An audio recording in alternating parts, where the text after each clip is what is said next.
మీ business ఏదైనా మీ ఊర్లో promotion చేయాలంటే అది సుమన్ టీవీతోనే సాధ్యం. ఇప్పుడే సంప్రదించండి. అవార్డు తీసుకొచ్చిన చరిత్ర ఈ మున్సిపల్ కార్పొరేషన్ ఉంది. కానీ వీధి దీపాలు మేముండగా బీఆర్ఎస్ ప్రభుత్వంలో మంచిగా డివైడర్ల మధ్యలో చక్కటి పోల్స్ ఏర్పాటు చేయడం జరిగింది. బ్లీచింగ్ అన్నది లేనే లేదు. ఈ రోజులలో వాళ్ళని ఎవరినైనా అడిగితే అమ్మా మీరు పైన కంచి మాకు ఏది కూడా చెప్పలేదని చెప్తా ఉన్నారు. Welcome to Suman TV. Kothagudem Rampuram వెళ్ళే రూట్ ఏదైతే ఉందో గోధుమ బ్రిడ్జి దగ్గర అయితే ఉందో ఇక్కడ గతంలో కురిసిన వర్షాల కారణంగా భద్రాద్రి కొత్తగూడెంలో రోడ్లు అయితే అతలాకుతలమైనని చెప్పొచ్చు. భద్రాద్రి కొత్తగూడెం గోధుమ బాగ్ దగ్గర అయితే మరీ అధ్వానమైన పరిస్థితి ఉంది. ఇక్కడ భారీ గుంటలుగా తయారై వెహికల్స్ పోవడానికి ప్రజలు పోవడానికి రాకపోకలకు ఇబ్బందిగా మారింది. దీనికి సంబంధించి బీఆర్ఎస్ పార్టీ నాయకులు జిల్లా చైర్పర్సన్ కాపు సీతమహాలక్ష్మి గారు ఎవరైతే ఉన్నారో వారు రోడ్డుపై బైఠాయించి ధర్నాకైతే దిగడం జరిగింది. దీనికి సంబంధించి కాపు సీతమహాలక్ష్మి గారు ఏం మాట్లాడతారు పూర్తి వివరాలు తెలుసుకుందామండి. జై తెలంగాణ. ముందుగా అందరికీ నమస్కారాలు. మాజీ మున్సిపల్ చైర్పర్సన్ కాపు సీతాలక్ష్మి, కొత్తగూడెం. తెలంగాణ ప్రభుత్వం ఏర్పడి మన ముఖ్యమంత్రి రేవంత్ రెడ్డి గారు 23 నెలల కాలం పూర్తవుతున్నా కూడా ప్రజాపాలన మరిచి వారు ఢిల్లీకి ఇప్పటికొక నాకు తెలిసి 57 సార్లు పోయి ఉంటారు. కానీ ప్రజాపాలన మర్చారు. ఎంతో హంగులతోటి ప్రజాపాలన ఏర్పరిచి 6 గ్యారంటీలు అన్నీ కూడా చెప్పి ఈ రోజున ఏది కూడా పట్టించుకోవట్లేదు. మా కొత్తగూడెం భద్రాద్రి కొత్తగూడెం మా పార్టీ జిల్లా అధ్యక్షులైనటువంటి రేగా కాంతారావు గారు ఇచ్చిన సూచనల ప్రకారం ఎక్కడైతే గుంతలు ఉన్నాయో వాటిని ఖచ్చితంగా వెంటనే తాత్కాలిక మరామతులు కాకుండా పర్మనెంట్ మరామతులు చేయాలని చెప్పి ఇచ్చిన ఇన్స్ట్రక్షన్స్ మేరకు ఈ రోజున మా బీఆర్ఎస్ పార్టీ కుటుంబ సభ్యులం అందరం కూడా కలిసి కొత్తగూడెం కార్పొరేషన్ పరిధిలో గోధుమ వాగుపై ఉన్నటువంటి పెద్ద పెద్ద గుంటలన్నీ కూడా పూడ్చాలి, ప్రమాదాలకు గురి అవుతున్నటువంటి ఈ గుంటలను వెంటనే పూర్తి చేయాలి అని చెప్పేసి మేము ఈ రోజున నిరసనకు దిగామండి. 23 నెలల కాలం పూర్తవుతున్నా కూడా ప్రజాపాలన మర్చిన రేవంత్ రెడ్డి గారికి మా బీఆర్ఎస్ పార్టీ తరఫున ఒకటే విన్నపము. ఈ రోజున ఈ గుంతలు చేపట్టి ఎంతో మందికి యాక్సిడెంట్స్ అవుతా ఉన్నాయి. గత నెలలో కూడా మేము వచ్చి ఇక్కడ నిరసన తెలపడం వల్ల ఒక పక్క గుంతని మామూలుగా మొన్ననే చెప్పాను, కాంట్రాక్టర్లకు ఒక అక్షయ పాత్రలో పాడినటువంటి ఈ గుంతలన్నీ కూడా అప్పటికప్పుడు తాత్కాలికమైన మరామతులు చేయటం, ఏదో ఫిల్ చేయటం, మళ్ళీ వర్షాలు రాగానే అదంతా కూడా కొట్టుకపోవడం జరుగుతూ ఉన్నది. మేము కోరుకునేది ఒకటే, మా కొత్తగూడెం నియోజకవర్గంలో ఉన్నటువంటి రోడ్లన్నీ కూడా బాగు చేయాలని చెప్పి అడుగుతా ఉన్నాము. అంతేకాకుండా మా కొత్తగూడెం నియోజకవర్గంలో కార్పొరేషన్ లెవెల్లో బాగా కోతులు కుక్కలు బెడతలు కూడా ఎక్కువైపోయినాయి. వాటిని కూడా కొంచెం పరిశీలించాలని కోరుతా ఉన్నాము.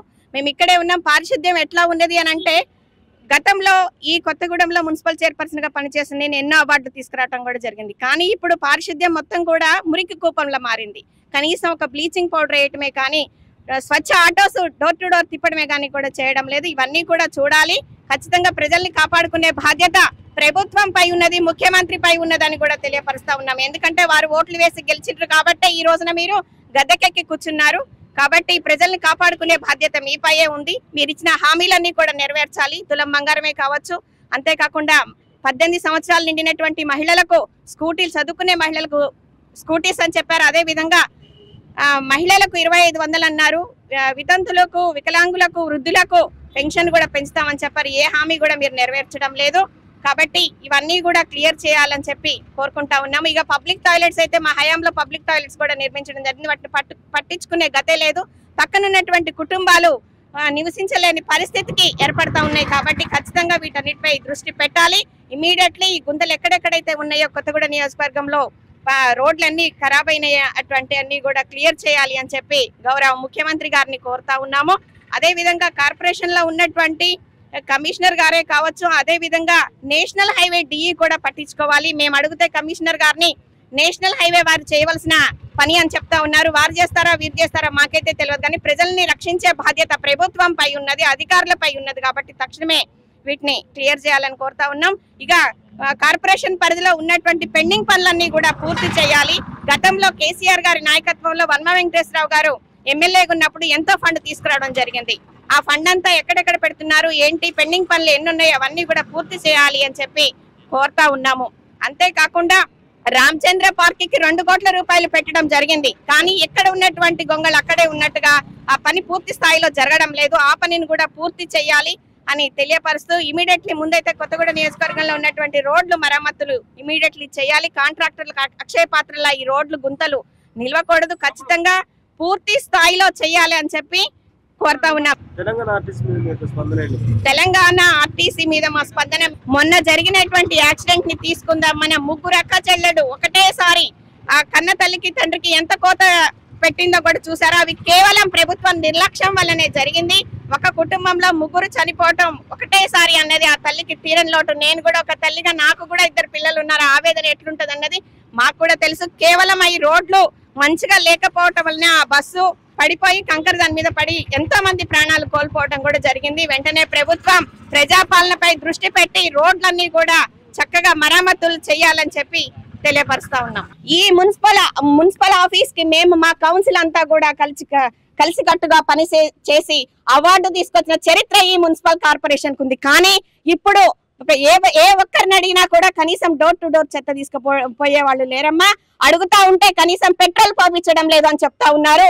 కాబట్టి ఇవి చిన్న చిన్న సమస్యలే తీర్చినప్పుడు ప్రజాపాలనలో ఇచ్చినటువంటి సమస్యలన్నీ ఏ విధంగా తీరుతాయని కూడా అడుగుతా ఉన్నాం. గతంలో కుక్కలు పట్టించినాం, పెద్ద జంతు నియంత్రణ భవనాన్ని కూడా కట్టించిన చరిత్ర బీఆర్ఎస్ ప్రభుత్వానికి. కానీ దాన్ని పట్టించుకున్న నాదుడే లేడు. సుప్రీంకోర్టు తీర్పిచ్చినా, కలెక్టర్ గారు చెప్పినా మరి ఇక్కడ ఏం జరుగుతుందన్నది అర్థం కావడం లేదు.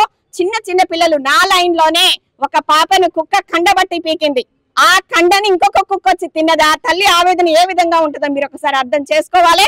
కాబట్టి వీటన్నిటి మీద కూడా మీరు ప్రత్యేక చొరవ చూపించి అన్ని కూడా క్లియర్ చేయాలి అని చెప్పి కలెక్టర్ గారిని, అదే విధంగా ప్రజాపాలన చేస్తున్న ముఖ్యమంత్రి గారిని కూడా మేము కోరుతా ఉన్నాం. వీధి దీపాలు మేముండగా బీఆర్ఎస్ ప్రభుత్వంలో మంచిగా డివైడర్ల మధ్యలో చక్కటి పోల్స్ ఏర్పాటు చేయడం జరిగింది. వాటికి స్ట్రిప్ లైటింగ్ అని చెప్పి ఎన్నో డబ్బులు కేటాయించడం జరిగింది. కనీసం స్ట్రిప్ లైటింగ్ లేకపోతే లేకపోయింది, కనీసం ఆ లైట్లన్నా వెలిగే విధంగా చూడాలి ఎలక్ట్రికల్ వాళ్ళని చెప్పి కోరుతా ఉన్నాము. బ్లీచింగ్ అన్నది లేనే లేదు. బ్లీచింగ్ మేము 2-3 నెలలకు ఒకసారి వార్డుకి 5-6 బస్తాలు పంపించి చక్కగా చల్లించే వాళ్ళని చూడటానికే అది కనుమరుగైపోయిందని కూడా తెలియపరుస్తున్నాం. ఏది కూడా జరగడం లేదు. మా శానిటేషన్ వర్కర్లకైతే ఇక్కడ మున్సిపల్ కార్పొరేషన్ లో పనిచేస్తున్నటువంటి పారిశుద్ధ్య కార్మికులు పొద్దున 5 గంటలకు 4:30కి లేచి వస్తారు. కనీసం వారికి ఎటువంటి లేకుండా వారికి ఇవ్వవలసిన ఏదైనా కూడా పారిశుద్ధ్య కార్మికులు గతంలో మేము ఏమైతే వాళ్ళకి రావాలో అవన్నీ కూడా అందజేసిన చరిత్ర మాది. ఈ రోజులలో వాళ్ళని ఎవరినైనా అడిగితే అమ్మా మీరు పైన కాంచి మాకు ఏది కూడా దిక్కులేదని చెప్తా ఉన్నారు. కాబట్టి ఇవన్నీ కూడా చూసుకోవాల్సిన బాధ్యత మీ పై ఉందని కూడా తెలియపరుస్తా ఉన్నాము.